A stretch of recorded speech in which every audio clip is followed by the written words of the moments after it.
Hello friends, welcome to my blog. চোখের মধ্যে এক গাঁটটি ঘুম নিয়ে উঠলাম। ঘুম থেকে উঠে এই চোখ বন্ধ করতে করতে চোখ ডলতে ডলতে আমি চলে গেলাম আমার ছেলের রুমের সামনে। আর গিয়ে দেখি লাট সাহেবের বেটি এখনো পড়ে পড়ে ঘুমাইতেছে। এটা দেখে আমার মাথার মেজাজটা হয়ে গেল গরম।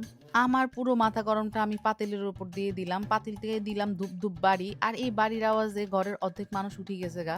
তাও আমার মনটা শান্তি হয়নি, মনটা বেজার খারাপ।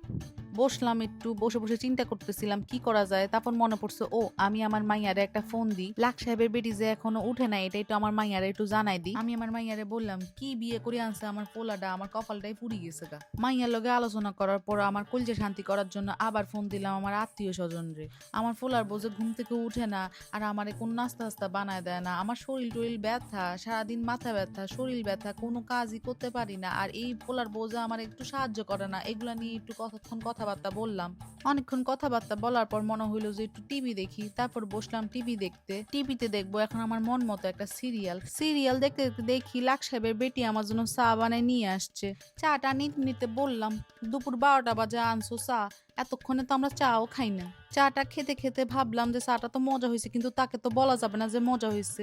খুব সুন্দর করে বলে দিছি চাটা এক ফোঁটাও মজা হয় নাই। চায়ের মধ্যে এত চিনি দিছো কিসের জন্য? খাবো না ধরো, বাসার থেকে তো কিছু শিখে আসো নাই। একটু ভালো মতো চা খেতে চাইছি, সেটাও বানাতে পারে না। দুপুর বেলা ভাত খেয়ে একটু ঘুমাতে আসলাম। এর মধ্যে আমার ছেলে এসে বলে সে বউরে নিয়ে বউয়ের বাপের বাড়ি যাবে। এই কথা শুনে আমি আমার বুকে ব্যথা ওঠার নাটক করলাম। বললাম, আমার বুকে ব্যথা থাক, তোমরা যাও যাও যাও, একটু ঘুরে আসো, সমস্যা নাই, আমি থাকতে পারবো একা, আমার সমস্যা নাই।